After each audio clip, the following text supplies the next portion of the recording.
1000 kilometre की दूरी से, जो अभी आपको वीडियो दिखाऊंगा इसकी, इट इज एब्सोल्युटली शॉकिंग। एक हाइपरसोनिक मिसाइल फायर किया जाता है और सेंट्रल इजराइल में पहली बार ये जाकर हिट होता है। ना, सबसे पहले तो मैं आपको दिखाता हूं कि ये मिसाइल लॉन्च कहां से किया गया था, और फिर जो इसकी वीडियो सामने आई है ये भी देखना बहुत ही इंपॉर्टेंट है।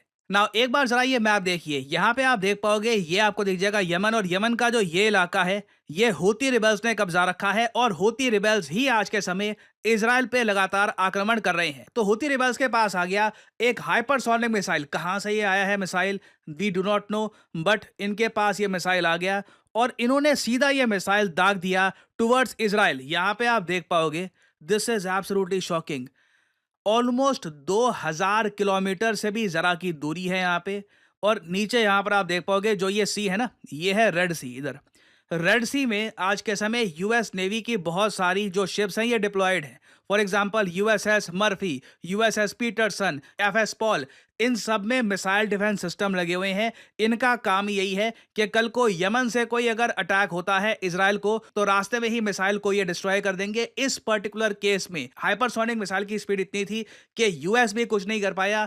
इजराइल के जो मिसाइल डिफेंस सिस्टम थे, चाहे आयरन डोम हो या फिर एरो 3, सब फेल हो गए। और फिर ये विजुअल्स हमारे सामने आए।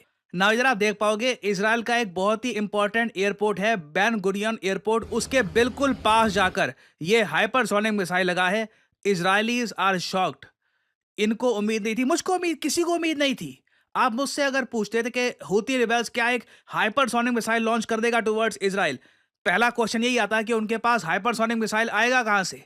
बट सडनली हम देख रहे हैं कि जो एडवांस्ड वेपन्स हैं ये एक देश से दूसरे देश में भेजे जा रहे हैं, and Israel is very much under fire. और ये आप देख पाओगे, ये जो हाइपरसोनिक मिसाइल है, ये जब लॉन्च किया जा रहा था, इसकी भी वीडियो हूती रिबेल्स ने करी है रिलीज। ये वो एग्जैक्ट वीडियो है जिसमें इन लोगों ने स्पेसिफिकेशंस बताई है अपने हाइपरसोनिक मिसाइल्स की, ये किस स्पीड तक पहुंच सकता है, और इसमें कितना इन्होंने वॉरहेड इंस्टॉल कर रखा है। और यहाँ पे आप देखोगे इस तरीके से ये इन्होंने लॉन्च कर दिया। This is really shocking. ये मैं आपको बता दूं,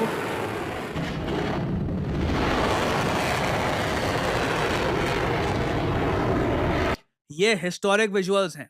नेतन्याहू ने पूरे देश को संबोधित किया है और कहा है कि हम ये नहीं सहेंगे, क्योंकि आपको समझना होगा हुआ क्या है।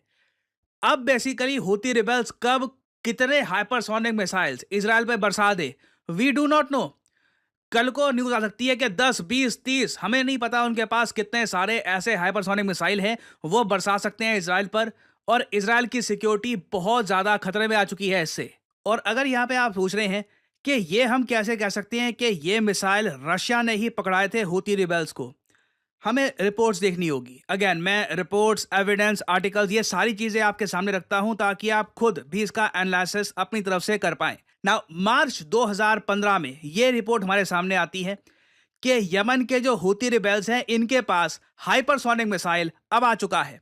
नाउ, ये जो रिपोर्ट सामने आई, ये दुनिया को किसने प्रेजेंट करी? क्या ये अमेरिकन मीडिया ने रिपोर्ट किया? नहीं, कहीं से रशिया का जो सरकारी न्यूज आउटलेट है RIA नोवोस्ती, इनको कहीं से पता लग गया कि जो हूती रिबेल्स हैं इनके पास अब हाइपरसोनिक मिसाइल आ चुका है। और फिर उसके बाद इजराइल की मीडिया ने यह रिपोर्ट किया कि देखिए, रशिया बहुत ज़्यादा गुस्सा है कि यूएस लगातार वेपन्स प्रोवाइड कर रहा है यूक्रेन को, तो उसके रिस्पॉन्स में मॉस्को यमन के जो हूती रिबेल्स हैं इनको वेपन्स भेज सकता है। ना, ऑब्वियसली रशिया ये बात कभी ओपनली एक्सेप्ट करेगा नहीं, क्योंकि जो हूती रिबेल्स हैं यमन के, ये काफी बार जो कार्गो शिप्स हैं इनको भी अटैक कर देते हैं।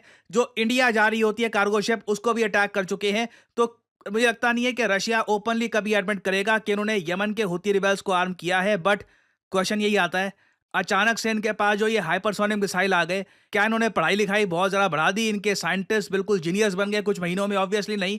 ये इनको किसने दिया है और कितने मिसाइल्स दिए हैं? Again, this is the biggest question.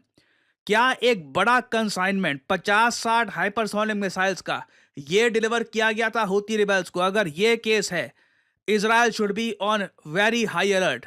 और अगर यहाँ पे आपका सवाल ये है कि हूती रिबेल्स ने इतना बड़ा अटैक इजराइल पे किया भी क्यों, याद रखिएगा, आज से कुछ ही हफ्तों पहले इज़राइल ने एक बहुत बड़ा आक्रमण किया था यमन के, एक्चुअली आज के समय जो हूती रेबेल का कब्जाया हुआ जो इनका पोर्ट है, होदाइदा पोर्ट पर, एक बहुत इंपॉर्टेंट पोर्ट था ये यमन का, इसको डिस्ट्रॉय कर दिया गया।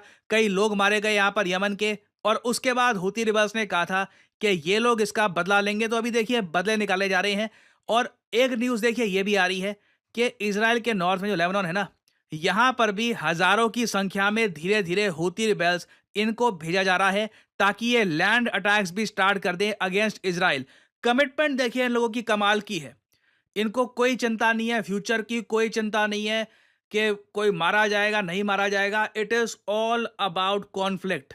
कॉन्स्टेंटली कॉन्फ्लिक्ट को और ज़रा बढ़ाया जा रहा है, and this is very worrying. मैं सरप्राइज़ नहीं होऊँगा कि Israel in the future Ukraine को बहुत सारे मिसाइल्स, वेपन्स एक्सपोर्ट करना स्टार्ट कर दे और लिटरली इनको काफ़ी बढ़ चढ़ के हेल्प करे अगेंस्ट रशिया। रशिया इज़राइल के रिलेशंस मैं आपको साफ-साफ बता देता हूँ, आने वाले कुछ समय में बहुत ज़्यादा खराब होने वाले हैं। मैं सरप्राइज़ नहीं होऊँगा अगर नेतन्याहू ओपनली व्लादिमीर पुतिन या फिर रशिया के बारे में एक बड़ी स्टेटमेंट भी देंगे आने वाले कुछ महीनों में। तो अभी बहुत कुछ होना है, कुछ मेजर डेवलपमेंट सामने आती है। I will make an updated video for you all. और फाइनली आपसे मैं यहाँ पे एक सवाल ही पूछूंगा। देखिए ब्रिक्स